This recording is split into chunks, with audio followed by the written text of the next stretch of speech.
성부, 성자, 성령의 이름으로 주일날 3부 예배를 시작하겠습니다. 다 같이 경건한 마음으로 묵도하시겠습니다.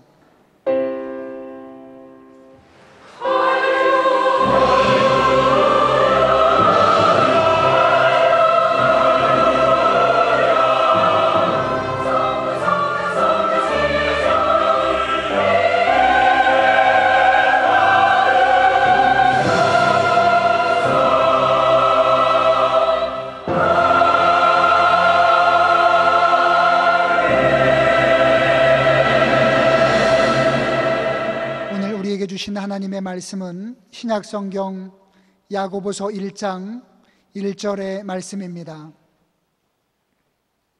신약성경 야고보서 1장 1절 한 절 말씀입니다. 봉독해 드리겠습니다.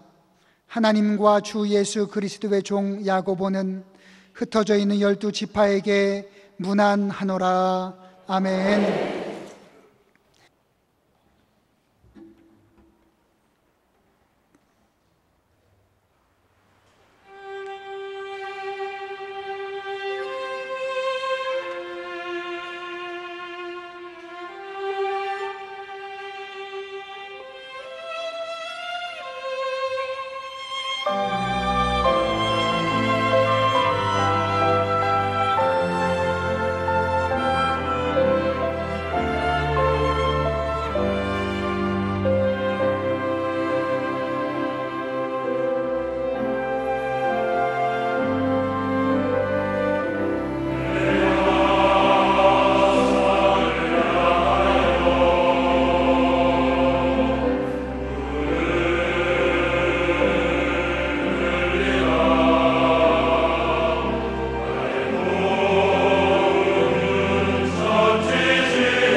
이제 담임 목사님 나오셔서 야고보의 위대한 변화라는 제목으로 귀한 말씀 증거하실 때에 많은 은혜 받으시기를 바랍니다. 기도드리겠습니다. 할렐루야. 사랑의 하나님, 한 주간 동안 주의 사랑하는 자녀들을 하나님의 능력의 팔로 지켜주시고 보호하여 주심에 감사를 드립니다. 오늘 주의 전에 나와 예배드려니 하늘의 문을 여시고 은혜를 베풀어 주시옵소서. 이 시간 주의 보혈을 의지하여 회개하여 나옵니다. 주의 보혈로 우리를 씻어주시고 정결하게 하여 주시옵소서. 성령님이 아니고서는 온전한 예배, 하나님이 기뻐 받으시는 예배를 드릴 수 없사오니 각 사람에게 성령님 역사하셔서 하나님이 기뻐 받으시는 참된 예배를 드릴 수 있도록 주여 붙들어 주시옵소서. 사칭이 앉은 외국인들, 타국에서 외롭고 힘들고 어려울 때마다 신앙으로 이기게 하여 주시고 믿음으로 성장하여 고국에 돌아가서는 선교사의 사명을 감당할 수 있도록 주님 큰 믿음 허락하여 주시옵소서. 5층에 앉은 청년들에게 비전을 주시고 세상의 죄악에 물들지 않게 하여 주시며 하나님의 거룩한 군대로 쓰임받게 하여 주시옵소서. 살아가며 여러 가지 고통과 고민과 괴로움이 있을 줄 압니다.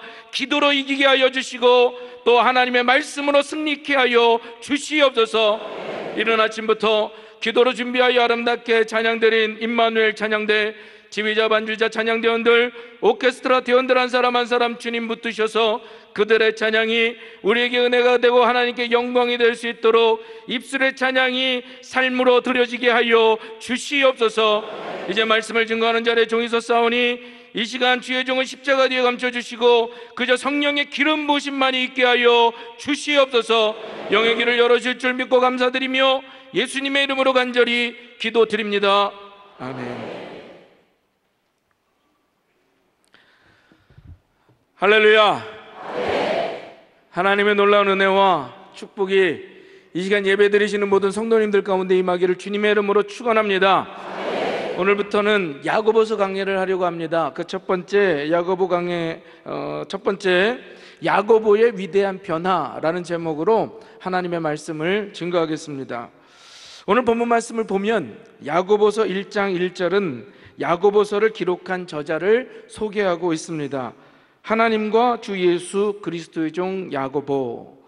여기 야고보라고 하는 이름은 한국의 철이나 영희처럼 아주 흔한 이름이었어요. 한국에 보면 박철수도 있고 김철수도 있고 최철수도 있고 많은 철수가 있는 것처럼 성경에도 여러 명의 야고보가 있습니다. 세베대의 아들 야고보가 있고요, 알페오의 아들 야고보, 그리고 예수님의 동생 야고보가 있고, 그 중에 오늘 본문을 기록한 야고보는 바로 예수님의 동생이었던 그 야고보입니다. 이 야고보가 처음 등장하는 장면은 마태복음 13장 55절에 나오고 있는데 함께 읽어봅시다. 이는 그 목수의 아들이 아니냐? 그 어머니는 마리아, 그 형제들은 야고보, 요셉, 시몬, 유다라 하지 않느냐? 이 구절은 예수님을 보고 다른 사람들이 말하는 내용이에요. 바로 여기에 예수님의 가족들의 이름이 나오고 있습니다. 예수님의 어머니가 마리아고 또 야고보, 요셉, 시몬, 유다가 바로 그의 형제들이었다라고 증거하지요. 이 형제들 중에 하나인 야고보가 오늘 우리가 읽은 이 야고보서를 기록한 저자입니다. 바라기는 이제 야고보서를 읽어가고 야고보서를 배워가는 중에 저와 여러분에게 야고보처럼 위대하게 쓰임받는 사명, 그리고 야고보와 같은 순수한 신앙의 사람들로 거듭나기를 주님의 이름으로 축원합니다. 자, 첫 번째, 본래 야고보는 믿음이 없었습니다. 복음서를 읽다 보면 야고보에 대한 부정적인 이야기를 발견할 수가 있어요. 요한복음 7장 5절 함께 읽읍시다. 이는 그 형제들까지도 예수를 믿지 아니함일러라.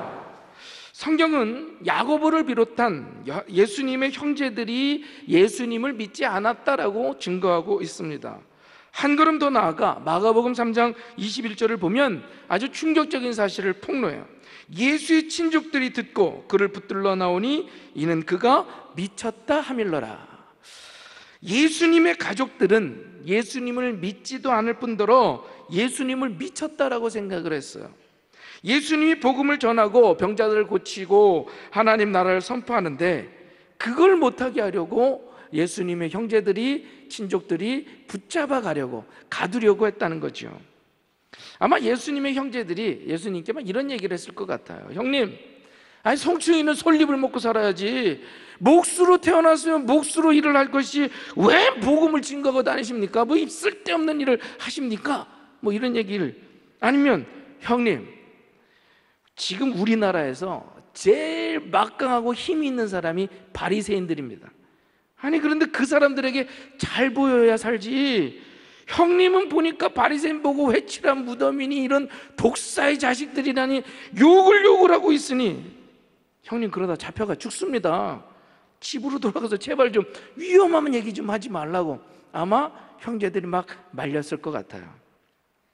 여러분, 이 말씀을 우리는 조금 심각하게 들어봐야 돼요. 예수님을 믿지 않고 예수님을 미쳤다고 하고 예수님의 사역을 방해했던 사람들, 예수님을 잡아가려고 했던 사람들은요, 그 누구도 아닌 예수님의 가족들이었다라는 겁니다. 예수님과 가장 가까이 있던 사람들, 예수님과 가장 많은 시간을 보냈던 사람들이었다는 거예요. 예수님이 하시는 것을 옆에서 직접 지켜보았던 사람들이에요. 그런데 그 사람들이 믿음이 없어서 예수님을 비난하고 예수님을 방해했다는 거죠. 혹시 여러분들이 아는 목사님이 계시면 한번 붙들고 한번 물어보세요. 목사님을 제일 힘들게 하는 사람이 누굽니까? 그러면 목사님께서 아 그래요, 나를 제일 힘들게 하는 사람은 우리 교회 초신자들이 나온 지 얼마 안 돼갖고 문제를 이렇게 많이 일으킵니다 라고 얘기하는 목사님은 거의 없을 거예요. 아니 하나도 없을 거예요. 오히려 초신자들은요 실수도 많이 하고 잘 몰라서 이랬다 저랬다 하지만 이 조금씩 변화되고 성장하는 모습이 얼마나 아름답고 좋은지요, 저에게 기쁨이 됩니다, 이런 얘기를 할 거예요. 교회에서 문제를 일으키는 사람은 초신자가 아니더라고요. 교회 나온 지 얼마 안 된 사람이 아니에요. 오히려 교회를 오래 다닌 사람들이 문제를 많이 일으킵니다. 초신자들이 막 열심히 기도하려고 하면 기존 묵은 신자들이 한마디 거들죠. 야, 내가 왕년 해봤는데 다 쓸데없어, 헛된 짓이야. 기도를 막아요? 또 초신자들이 뜨거운 마음으로 열심히 봉사하려고 하면 묵은 신자들이 또 한마디 거듭니다. 내가 다 해본 거야, 그거 다 부질없어. 그냥 편하게 다녀. 실제로요, 이런 사람이 있었기 때문에 예수님께서 말씀하신 거예요. 마태복음 19장 30절 우리 함께 읽어봅시다. 그러나 먼저 된 자로서 나중되고 나중된 자로서 먼저 될 자가 많으니라. 교회에 오래 다닌 사람들이 먼저 된 자들이에요. 그런데 예수님이 뭐라고 말씀하셨습니까? 먼저 된 자로서 먼저 된 자가 많으니라, 이렇게 얘기 안 하셨어요. 먼저 된 자로서 나중된 자가 많으니라. 제 부끄러운 고백을 하자면 제가 신학교 다닐 때 그 누구도 제가 목사 될 거라고는 생각을 못했어요.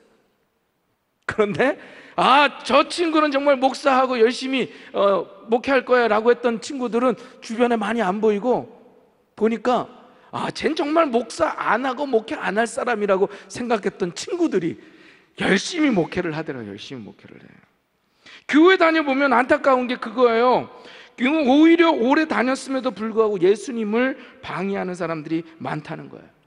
예수님도 많다고 하셨고 주변의 목사님을 붙들고 물어봐도, 확인해봐도 실제로 그런 사람들이 참 많습니다. 바라기는 이 많은 분들이 그런 교회를 힘들게 하고 또 새신자를 주눅들게 만들고 하는 그런 사람들이 우리 금난교회는 없기를 주님의 이름으로 부탁드립니다.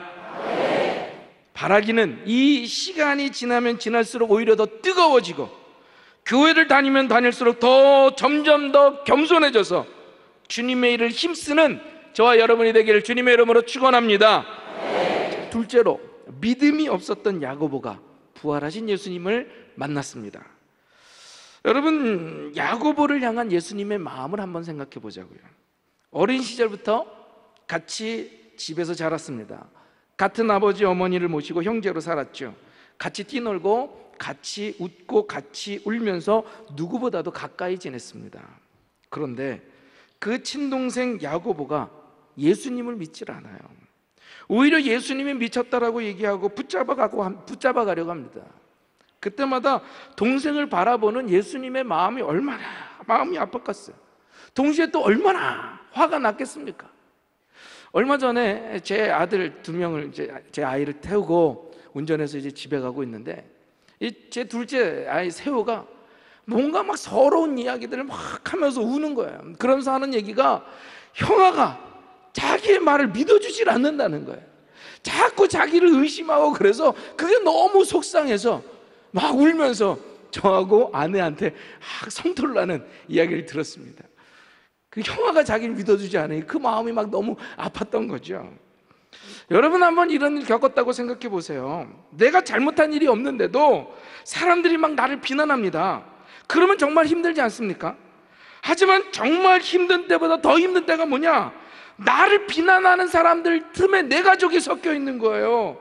그럴 때는 그 절망감, 그 괴로움이 더 심해집니다. 사람들이 손가락질 하는데 가족들도 같이 손가락질하고 있으면 사람들이 욕하는데 어려서부터 나와 같이 지냈던 그 식구들이, 가족들이, 나를 돌봐준 동생들이 나를 욕하고 있어요. 여러분 그러면 얼마나 힘들겠습니까? 멀리 있는 사람들에게 상처를 받아도 그 상처가 깊은데 가까이 있는 사람들에게 상처를 받으면요 그 깊이는 말로 할 수 없습니다. 그게 가슴에 맺히고 한으로 맺히는 거예요. 오죽했으면 제 아들이 그렇게 울면서 성토를 했겠습니까? 형아가 믿어주지 않는다고 막 한이 남는 거죠. 그런데 안타깝게도 우리가 사는 세상에 이런 일들이 참 많아요. 내 눈에 흙이 들어가기 전에는 안 본다라고 얘기하면서 부모와 자식 간에 등을 돌리고 있고요, 형제 자매라는 사람들이 세상의 친구들보다도 못하다고 얘기를 하면서 형제 간에 싸우고 있더라는 거예요. 연락을 끊어버려요. 겉으로 보기에는 다 평안하지만 속에 들어가 보니 사람 사는 세상 다 비슷한 것 같습니다. 문제없는 가정이 없고 상처가 없는 가정들이 없는 것 같아요. 예수님의 가정도 그런 상처가 있었습니다. 예수님을 십자가에 못 박기 위해서 망치로 내리친 사람은 로마 군인이었습니다. 하지만 로마 군인만은 아니었어요. 예수님을 미쳤다고 하고 믿지 않고 붙잡아 가려고 했던 가족들이 예수님의 가슴에 못을 박았다는 거죠. 그런데 놀라운 건 예수님이 그들을 용서하십니다. 우리 같았으면 다시는 안 본다고 하고 등 돌리고 내 눈에 흙이 들어가기 전에는 절대 안 본다 그러면서 미워했을 텐데 예수님은 오히려 그들을 찾아가셨다는 거예요. 고린도전서 15장을 보면 부활장이라고 얘기가 나오는데 이 부활하신 예수님이 만났던 사람들의 기록이 바로 고린도전서 15장에 나옵니다. 그 중에 고린도전서 15장 7절에 이렇게 친 거예요. 같이 읽어봅시다. 시작. 그 후에 야고보에게 보이셨습니다. 부활하신 예수님께서 직접 야고보를 찾아갑니다. 그래서 섭섭했던 것, 서운했던 것, 화났던 것 다 용서하고 그 야고보를 안아주셨어요. 예수님께 안긴 야고보가 얼마나 감사했겠습니까? 얼마나 또 미안했겠어요. 야, 우리 형님이 하나님의 아들이었는데 같은 집에서 살고 같은 밥을 먹고 같이 살면서도 야, 내가 모르고 있었구나. 아니, 모르고 있었던 정도가 아니라 예수님을 방해했구나. 오늘 1절에 뭐라 그럽니까? 하나님과 주 예수 그리스도의 종이라고 얘기했어요. 그 예수님의 용서와 사랑에 녹아버린 겁니다. 그리고 뼈에 사무치고 회개하며 변화된 거예요. 사랑하는 성도 여러분, 우리 곰곰이 한번 스스로를 생각해 봅시다. 우리 벌써 2015년도가 반해가 넘었는데요, 지난 반해 동안에 예수님께서 나를 보시고 혹시 섭섭해 하신 적은 없었을까 하는 거예요. 서운하고 화나신 적은 없었을까? 아마 많으셨겠죠. 많아도 인양저나 많은 것이 아니라 아주 무수히 많으셨을 겁니다. 제가 뒤돌아보니까 저는 정말 셀 수도 없이 많은 것 같아요. 자, 그러면 내가 그렇게 예수님을 서운하게 하고 섭섭하게 하고 화나게 했다고 해서 예수님은 우리를 버리실까요? 야, 지난 반년 동안 보니까 너 정말 아주 개판이었구나. 내 이제부터 너 절대 안 만나련다. 내가 너와 함께 하지 않으련다. 이렇게 말씀하실까요? 절대로 아니라는 그 증거가 이 고린도전서 15장의 말씀이더라는 거예요.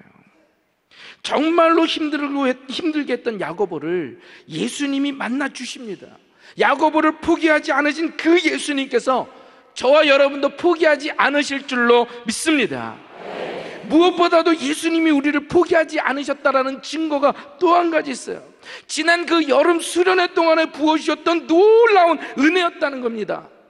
저는 아무것도 아니었고 준비도 많이 되지 않았고 정말 두려운 마음으로 섰지만 하나님께서는 우리 중등부를, 고등부를, 우리 청년들을, 우리 성도님들을, 우리 소년부들을, 또 우리 아이들을 너무너무 사랑하셔서 수련회 동안 엄청난 은혜를 부어주셨어요. 제가 그 수련회를 통해서 깨달은 것, 부활하신 주님께서 우리를 만나고 싶어 하신다라는 거예요. 부활하셔서 지금 내 옆에 살아계신 예수님께서 우리가 회복되기를 원하시고 있는 줄로 믿습니다. 특별한 수련회를 통해서 부활하신 예수님이 나를 만나시고 나를 축복하시고 나를 새롭게 하시기를 원하신 줄로 믿습니다. 그 은혜의 하나님께서 지금 내 손을 붙드시고 나와 동행하시면서 앞으로 저 여러분과 함께 해 주실 줄로 믿습니다. 바라긴 그 살아계신 하나님과 우리 날마다 동행하게 되기를 주님의 이름으로 축원합니다. 마지막으로 부활하신 예수님을 만나서 야고보는 놀랍게 변화되었다라는 거예요. 따라합시다. 부활하신 예수님을 만나서 야고보는 변화되었다. 우리 1절 함께 크게 한번 읽어봅시다. 시작. 하나님과 주 예수 그리스도의 종 야고보는 흩어져 있는 12지파에게 문안하노라. 하나님과 주 예수 그리스도의 종 야고보는 이라고 오늘 고백합니다. 야고보가 자기 형이었어요. 믿지 않았습니다. 가까이 지냈던 사람입니다. 그런데 오늘 야고보는 완전히 변화되어서 자기를 하나님의 종과 예수 그리스도의 종이라고 자기를 낮춰서 온전히 변화된 모습을 볼 수가 있다는 거예요. 또 하나 야고보에게 붙은 별명이 하나 더 있습니다. 바로 낙타무릎이라는 거예요. 낙타무릎. 여러분, 낙타는 아주 크고 강한 짐승이에요. 그래서 사람도 태우고 짐도 싣고 뜨거운 사막을 건너죠. 우리 낙타에 대해서는 잘 몰랐지만 지난 메르스 때문에 조금 관심을 갖게 됐는데, 그런데 이 낙타가 사람을 태우고 짐을 싣기 위해서 제일 먼저 하는 일이 있습니다. 먼저 무릎을 이렇게 꿇는 거예요. 낙타가 무릎을 꿇고 앉아야 사람도 타고 짐도 실을 수가 있습니다. 그래서 낙타 무릎을 잘 살펴보면 이 낙타 무릎이 아주 특이해요. 다리는 굉장히 가늘고 길지만 무릎은 아주 두껍고 둥글다라는 거예요. 자주 그 모래밭에 무릎을 꿇으니까 굳은 살에 배어 있고 아주 단단합니다. 야고보가 예수님을 믿고 변화되었어요. 그 후로 평생을 예수님을 위해서 열심히 일하다가 세상을 떠났습니다. 이 야고보의 시신을 장사 지내면서 보니까 야고보의 무릎이 아주 특이했던 거예요. 사람의 무릎이 아니라 낙타의 무릎처럼 단단하고 굳은 살이 배어 있는 것을 발견합니다. 도대체 왜 야고보는 낙타 무릎이 되었을까? 낙타처럼 무릎을 꿇고 평생을 기도했기 때문입니다. 지금 자신의 무릎을 한번 이렇게 좀 만져보세요. 너무 말랑말랑하지 않습니까? 말랑말랑하지요. 우리 한번 따라합시다. 기도하면 쓰임받는다. 우리 또 한번 따라합시다. 기도하면 존귀해진다. 우리 한번 더 따라합시다. 기도하면 변화된다. 믿습니까? 기도하면 쓰임받고, 기도하면 존귀해지고, 기도하면 변화될 줄로 믿습니다. 그와 같은 역사가 저와 여러분에게도 일어날 줄로 믿습니다. 자, 그렇다면 낙타 무릎이 되도록 기도했던 야고보가 어떻게 변화되고 어떻게 존귀해지고 어떻게 쓰임받았을까라는 거예요. 갈라디아서 2장 9절을 읽어보면 이렇게 증가합니다. 기둥같이 여기는 야고보라고 되어 있어요. 사도 바울이 교회 지도자들을 소개하면서 야고보를 얘기하는데 기둥같이 여기는 야고보다라고 얘기를 합니다. 즉 하나님의 교회를 기둥처럼 떨어뜨리고 있던 지도자가 바로 야고보였다라고 하는 속인 거예요. 초대교회의 가장 큰 교회가 바로 예루살렘 교회였는데 그 교회의 담임 목사가 야고보였습니다. 이 사도행전을 읽어보면 야고보가 얼마나 중요하고 위대한 인물이었는지를 우리는 발견하게 돼요. 대표적인 장면이 사도행전 15장에 나오는 말씀입니다. 이 장면은 초대교회에 있었던 최대의 논쟁이었어요. 그 내용이 이겁니다. 처음에 예수님을 믿었던 사람들은 유대인이었어요. 그런데 복음이 점점 전파되면서 이방인들도 예수님을 믿게 됩니다. 그때 유대인 출신 신자들이 문제를 제기하는 거예요. 이방인도 예수를 믿으려면 유대인과 똑같이 율법을 지켜야 되고 심지어 예수를 믿어도 할례를 받아야 구원을 받을 수 있다라고 주장을 합니다. 반대로 베드로와 바울은 이방인이 꼭 유대인처럼 그럴 필요는 없다. 예수를 믿음으로 믿으면 되는 거지 꼭 유대의 문화와 관습을 따라서 더더군다나 할례까지 받을 필요는 없다. 할례 받아야 구원받는 게 아니라 믿음으로, 예수님을 믿음으로 구원받는 거다라고 이야기를 합니다. 그런데 양쪽이 치열하게 논쟁을 하는 거예요. 여러분, 이 논쟁이 왜 이렇게 중요하냐? 만약 그때 유대교 신자들의 주장대로 되었다라면요, 기독교는 세계적인 종교도 되지 못하고 기독교인이 되려면 먼저 유대인이 되고 할례도 받아야 되고 율법도 다 지켜야 된다고 했기 때문에 다른 나라 사람들이 기독교를 거부했을 거예요. 그때 기독교인이 되기 위해서 유대인이 될 필요는 없습니다. 예수를 믿으면 그만이지 꼭 할례를 받아야 되는 것은 아니라는 거죠. 다른 나라 사람이 유대인처럼 살아야 구원받는 것이 아니다. 오직 믿음으로 구원을 얻는다. 성경을 통해서 이렇게 결정이 되었기 때문에 복음이 전 세계로 전파되고 저 여러분이 이렇게 믿음으로 얻는 구원으로 이 자리에 있게 된 줄로 믿습니다. 그런데 바로 그 역사적인 순간에 중요한 결정을 내린 지도자가 이 야고보라고 하는 사람이에요. 유대인 신자들의 이야기도 듣고 바울과 베드로의 주장도 들었습니다. 그리고 마지막으로 예루살렘 교회의 담임 목사였던 야고보가 그간 성경을 읽고 또 예수님을 따랐던 모습을 생각해서 최종적인 결론을 내리는 거예요. 유대인도 아닌 사람들도 복음을 받아들이고 믿음으로 예수님을 믿으면 언제든지 구원을 받는다, 얼마든지 구원을 받는다, 이 결정을 내렸기 때문에 복음이 전 세계로 전파되고 복음이 복음답게 세워지게 된 줄로 믿습니다. 그 복음이 한국에도 전파된 거예요. 그래서 저와 여러분도 이렇게 예수를 믿고 축복받게 되었습니다. 이렇게 야고보는 이처럼 위대하고 중요하게 쓰임받았다라는 거죠. 말씀을 정리하려고 합니다. 믿음이 없었던 야고보가 첫째로 부활하신 예수님을 만나서, 둘째로 낙타 무릎이 되도록 기도했을 때, 셋째로 위대하고 또 위대하게 변화돼서 위대하게 쓰임받을 수가 있었다라는 거예요. 저는 기대하기를 이번 여름 수련회를 통해서 받은 그 은혜로 살아계신 하나님과 날마다 동행하면서 나그네와 같은 인생길에 하나님의 능력으로 놀랍게 쓰임받게 되기를 주님의 이름으로 축원합니다. 혹시 수련회에 참석하지 못하고 아직 만나지 못했다면 오늘 이 야고보서를 듣는 중에, 매주일 야고보서의 말씀을 나누는 중에 온전히 예수 그리스도를 만나고 믿음으로 구원을 얻고 하나님께 쓰임받는 자로 변화되기를 축원합니다. 그리고 앞으로 낙타 무릎이 되도록 우리 함께 기도해서 한 해 동안 놀랍게 우리가 열심히 기도해서 우리가 놀랍게 변화되고 위대하게 쓰임받는 우리 금난교회 성도님들, 저와 여러분이 되기를 주님의 이름으로 축원합니다. 귀하신 말씀에 많은 은혜 받으신 줄로 믿습니다. 다 같이 일어나셔서 찬송가 327장을 찬송하시겠습니다.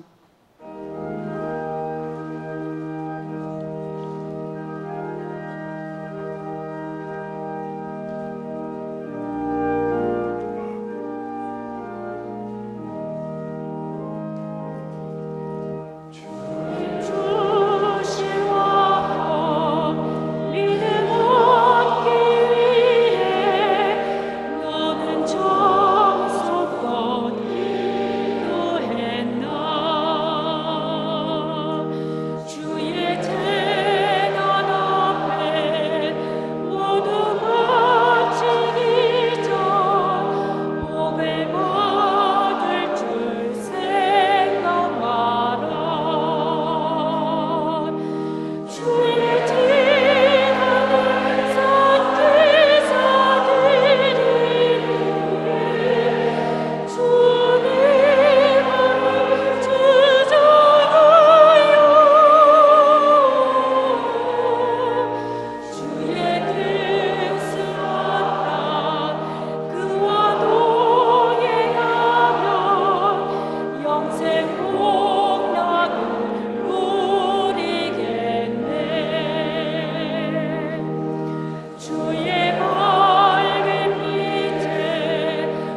이제는 우리를 살리시기 위하여 친히 십자가를 지시고 피와 물을 다 흘려주신 예수 그리스도의 은혜와 독생자들을 아낌없이 우리를 위해 내어주신 하나님 아버지의 무한하신 사랑과 성령님의 감화감동 역사 교통 충만하심이 오늘 예배를 드리고 말씀을 들어 야고보와 같이 낙타 무릎으로 살고자 그래야 하나님께 귀하게 쓰임받고자 결단하며 돌아가는 우리 모든 성도님들 위에와 주님께서 핏값으로 세운 우리 금난교회 위에 그리고 우리 조국 대한민국 위에 이제로부터 영원히 함께 하시며 복 주시옵기를 간절히 축원하옵나이다.